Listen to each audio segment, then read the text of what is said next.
I'm Logan Crawford, and right now on Spotlight, we're unraveling the enigma of the last scroll, Rise of the Seven, with author James Fricton. Dive into an ancient adventure where wisdom meets modern peril as we explore a story that bridges a gap between the essence of life and the shadow of death. James takes us through the winding streets of Italy, revealing secrets that could alter our understanding of history and the human spirit. We're delighted to have this very talented author join us here today on Spotlight. We thank our team at Atticus Publishing for helping us put him in the spotlight today. And we ask viewers like you to support writers like him by subscribing to our channel and by purchasing his wonderful book. The links are below this interview.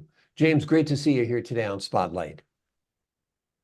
Thank you very much, Logan. It is a pleasure to be here today and to share information about the book, as well as some of the insights into ourselves and our world around us. Absolutely. What inspired you to blend themes of ancient texts and cutting-edge technology? Well, it's interesting. As a professor from the University of Minnesota, and I also work with patients with pain problems. And I've been a researcher, and I've worked over the years to really provide insight into what causes illness, pain, substance use, things like that. And so we discovered an amazing amount of knowledge out there on the causes of illness. And so, but it's hard to access, sometimes hard to find that information for a general consumer. And so despite all my academic books and papers and things like that, I decided to write something that was more interesting both to me in writing as well as to the audience. And so I decided to write a fiction novel, and I sat down within a couple of months and wrote about 1,200 pages of this story about this physician. And I'll tell you about it in a second. Wonderful. Tell us a little bit about the process of creating Ryan Laughlin.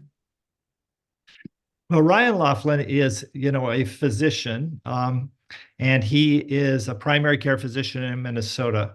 And he lost his wife to breast cancer, and he felt very guilty and lonely about that. And he was just trying to search for more meaning in his life, as well as more knowledge and information to bring to his patients. He's very compassionate and caring. And so he discovers this research going on that was presented in St. Paul at a meeting. And an old classmate of his, called him up and says, "You won't believe it, but the main speaker at the conference that I was at was just killed in front of all of us." And that's the start of the book.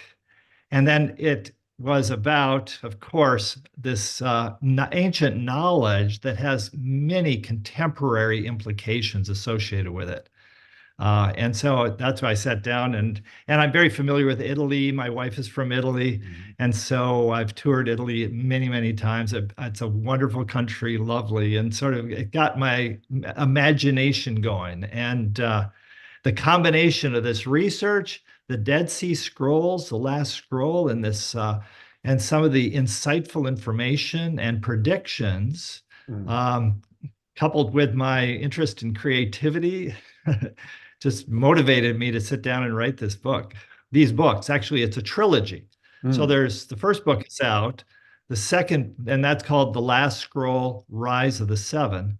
The second book, which is just about done, is called The Butterfly and the Beasts. And it's about the butterfly effect. I'll tell you about that in a second. Sure. And so there's a third those book coming books as well, will be you out. mentioned. What's that? There's a third and book a third coming one as well? Yes. And the third one is called Warriors of the Seven Realms. The whole book, the premise behind it is to understand yourself and your seven realms of life. And when you become a warrior of the seven realms, that means you spread positive energy around the world. However, there are people who are opposing that knowledge to be shared. They think it's heretical, and they will kill based on it. And we're not sure exactly what are the motivations behind the killer, but it creates this suspenseful story where the killer is pursuing Ryan Laughlin and his newfound love throughout Italy. It's a great vehicle to express, a lot of different beliefs, ideas, theories, truths. Almost reminds me of the Celestine prophecy, if you've ever read Right. that, where they were also in search of sacred scrolls. Your book mentions seven blessings and seven plagues. Tell us a little bit about how these elements intertwine with the current global issues that we're facing today. Well, as I was doing research in the causes of pain, I searched the entire literature looking at, well, why do patients sometimes have years and years of chronic pain? Why doesn't it just go away? And I found many what's called risk factors or factors that cause persistent pain. And they, interestingly enough, fall into these seven, we call them realms. And there's blessings associated with each one of those, as well as problems that can occur. And it follows a interesting acronym called Bless Me. So it's body, lifestyle, emotions, your spirit, your social life, your mind, and in your environment. Bless me. And then those seven realms, all the risk factors that drive illness and pain are entwined within cycles. And so with that, that's the seven blessings, means what are the things that you can do in each of those seven realms that really create a good life? Health and well-being, happiness. But at the same time, there's also a lot of negative energy in each of those areas that can cause illness and pain, as well as major catastrophes, global crises around the world, such as global warming in the environmental realm, or depression and suicide in the emotional realm, and dishonesty and corruption in the mind realm. So each of these realms have these plagues that can sweep the earth. And the Dead Sea Scroll, the last scroll, predicted these things to occur thousands of years after the writing of that last scroll. Of course, it's a fiction novel, but it has a lot of insightful truth behind it and research. And that's what makes it fascinating, is that you're blending fact and fiction. So the reader doesn't really know at any given point, well, is this real? Is it not real? Is this true? It has the feeling of being true, because I guess it's based a lot on your philosophy as well, right? Are there actually seven blessings and seven plagues in reality, or is this a convention for your book? No, there is seven blessings and seven plagues that are, we can incorporate into our lives. And so the whole basis, the sort of facts behind the book and this insight is to really understand yourself and your whole person. So, for instance, I have a course that's free to anybody in the world called Preventing Chronic Pain, a Human Systems Approach. And it's on Coursera.org. It's a MOOC, massive open online course, and it's free for anybody. I've had about 60,000 people take the course so far from literally every country in the world. And what it does is go through the scientific literature to really help us understand what are the things that can cause pain and illness over time. But at the same time, it also has what's called risk factors in each of those areas, like depression or anxiety or anger in the emotional realm, and or confusion and misunderstanding in the mind realm, or in the environmental realm, being in a dangerous environment. So these are things that can cause illness and pain, but there are also things that you can understand about the blessings in your life. And how can you enhance that health and well-being and happiness that you can have? And so the book is interesting because it blends this knowledge in with this romantic thriller. Ryan Laughlin falls in love with this Italian researcher when he goes over to try to understand the research and to find out more about it. He falls in love, but at the same time, the killer wants to stop the research at all costs. Yeah. And so she escapes the research, the Terme. It's an ancient Roman spa in Italy. And Ryan accompanies her to try to save her. So he's following, the killer's following them to try to find them and stop the research, and they're trying to escape into all these different places around Italy, these ancient towns. So it's interesting. Oh, it's very interesting. It's fascinating, as a matter of fact. Have you envisioned this perhaps as a series on TV? Well, it could be. I think it would Yeah. be very good, Yeah. as a series or even as a movie. But Yeah. I haven't got to that point. I'm just so excited about finishing the second book, and then the third book, Warriors of the Seven Realms, is interesting. And I Absolutely. think patients or people who have read it have commented on me find it a fascinating book because it has so much insight into themselves. At the same time, you're on the edge of the seat trying to say, is this, are they going to survive? Right. Uh, It's both a thriller and a book of philosophy, which I find is a right, great exactly. combination. And I think that's why people read novels, is because they're looking for truths. They want to identify with the characters. They want to learn from the experience. And in many ways, it's a much more palatable way to get across philosophical ideas than to write a book of philosophy, right? Exactly. Yeah, it is really engaging, particularly when it's a romance and a thriller at the same time. Exactly, You exactly. And you've feel got for the some, characters. what's that?